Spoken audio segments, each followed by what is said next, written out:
V'yaviu hamishkan el Moshe. It's oil. It's called kelov. They brought the oil. The Mishkan el Moshe. What is that? It's oil. It's called kelov. All its vessels. Kroshov. Its clasps. Its beams. Brichov. Its bolts. Amudov. Adonov. The sockets. Before it was built or after it was built? No, the parts. Rashi. Vayiviu es hamishkan. What do you mean? Shlo yucholim lakimo. Why did they bring it to Moshe? Because they tried to erect it and they weren't able to erect it. It was too heavy.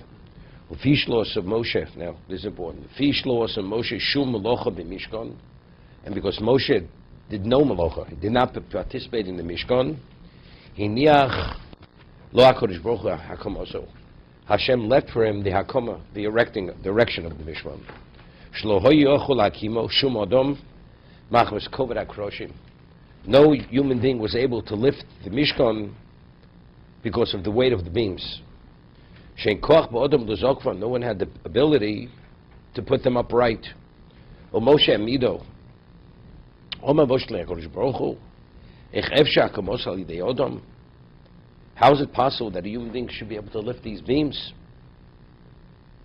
Oma lo asok ato biyodcho. Asok ato biyodcho. You do what you have to with your hand. Nira kimikimo. V'uniskaf v'kom elov. It'll appear as if you're actually erecting it, but actually it's going to stand erect by itself. So shenema hukam hamishkan. Doesn't say hekim hamishkan. It became erected. Hukam elov meshkan tchuma. Now, number of points over here.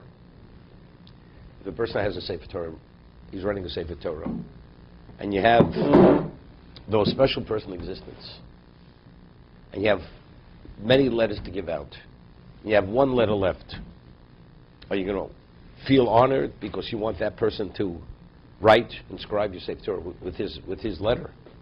No question. So if that's the case, it says Moshe did not participate in the Mishkan, and they tried to erect the Mishkan. They weren't able to. HaKadosh Baruch Hu says, because you didn't participate, I'm leaving this for you. Where's Klal Yisrael coming from? I mean, knowing the value of Moshe Rabbeinu, knowing the value of his bracha, knowing the value of his intent, knowing the value of every aspect of his being. I mean, how do you forget about the man? They forgot about Moshe Rabbeinu, and they would have gone all the way if they could have. It's only because they got stuck. Humanly, it was impossible to erect a Mishkan.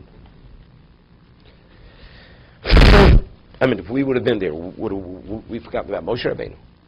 How's it possible to forget about Moshe Rabbeinu? Was it forgetting about Moshe Rabbeinu, or was it kapara for him not being allowed? What is it with Moshe? Moshe doesn't need kapara. What do you mean, Moshe kapara? Why wasn't he allowed to move the Mishkan? No, he didn't participate. Why did Moshe? We said, why didn't he participate? Because he said, let them do what they have to do. And I don't want to deny a Jew a mitzvah. So therefore, if they're not able to complete it, I will complete it. They completed everything. They left him out. And they would have gone all the way. Even to erect it if they could have. Don't you reserve something for a person like Moshe Rabbeinu? That he should have a chelek, he should have part in the Mishkan? How do you forget about the man? Was it that they forgot him, or was it that he was everything? And that it's like the students and a teacher. The students still are going to do what they can to do everything, because the teacher already does everything. You know what I mean? There's the Mishkan. It's in your best interest. You want Moshe Rabbeinu's input. Don't you want his some degree of his partnership? But he was. He was a partner. They didn't know that. It was only called Mishkan Hashem Moshe because his dedication to it. The fact that it went to the Tzahal from the beginning, to build it, not putting Moshe on the There's a Tzahal. guy's drowning. He's trying to hold grasping at straws that he shouldn't drown. You understand? This is what it sounds like. So what I was thinking.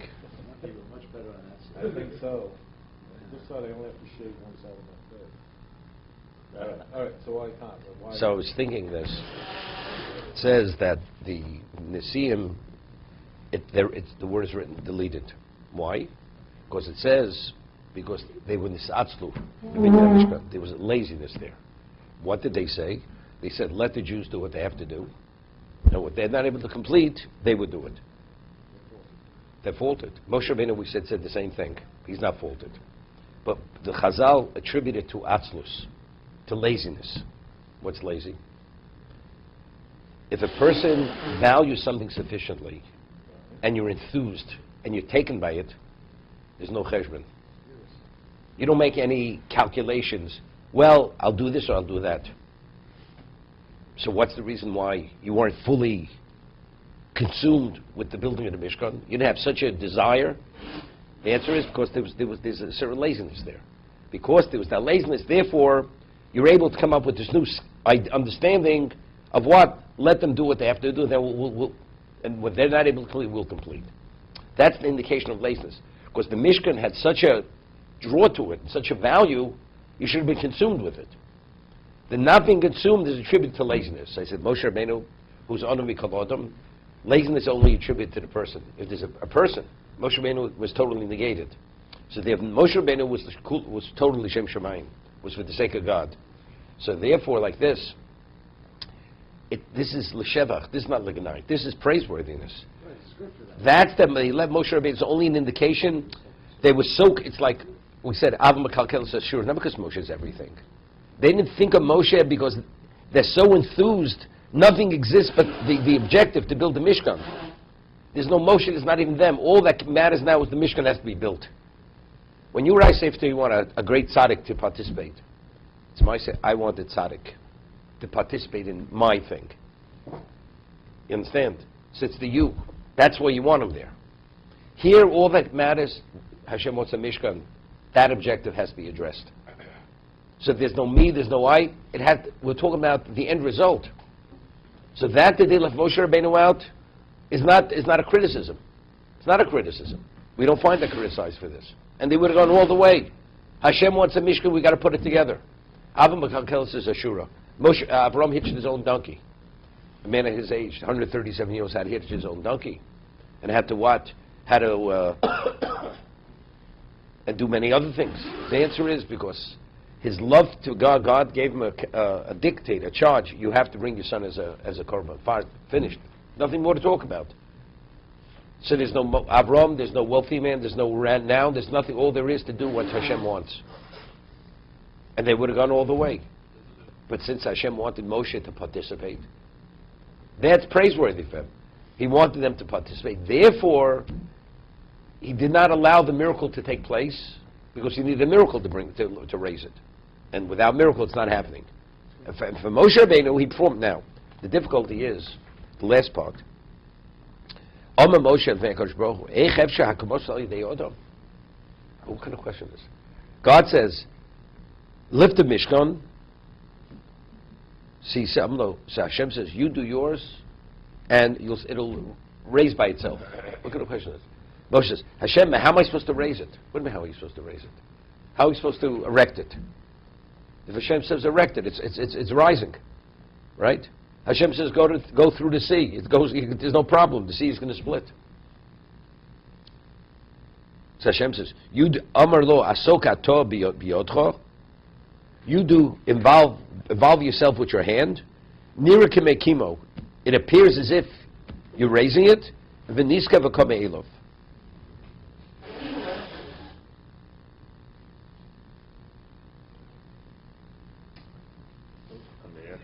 After Praise Yam Suf, Moshe has to ask, maybe you need why?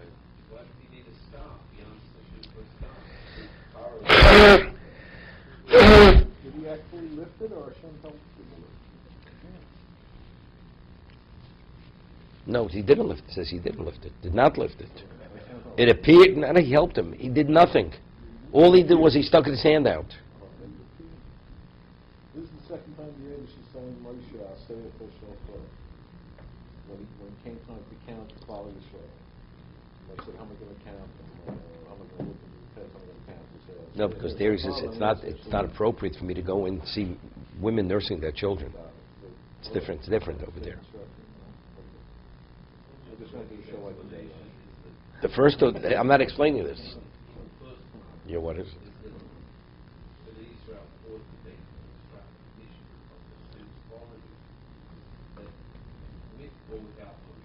They didn't think, no.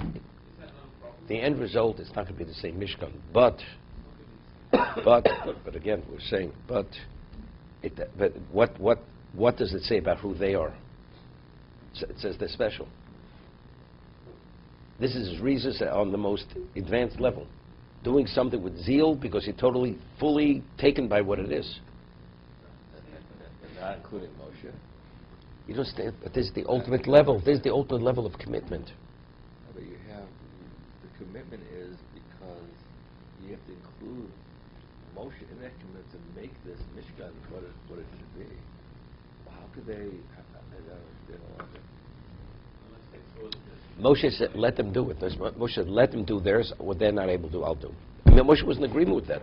They should success, Rav Moshe. We want you. No, so Moshe told them to do this. But he told them to do everything. Just do everything. Oh, I said, then what's the issue? No, but the question is, from their part, don't you want Moshe to be involved?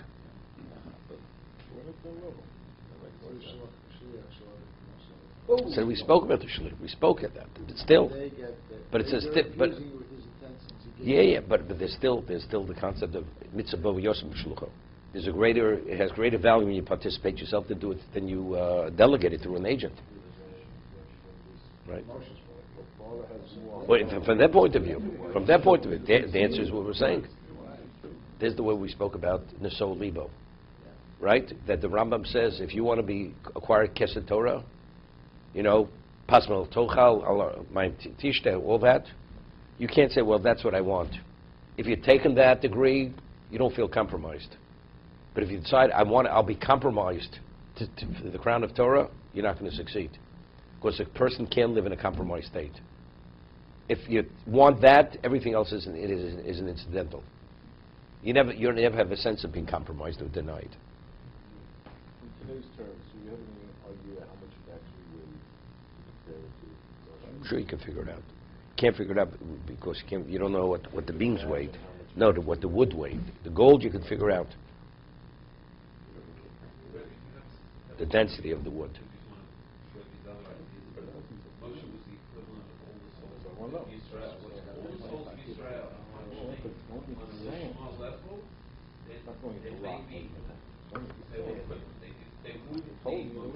Yeah, but you see, Hashem wanted Moshe there.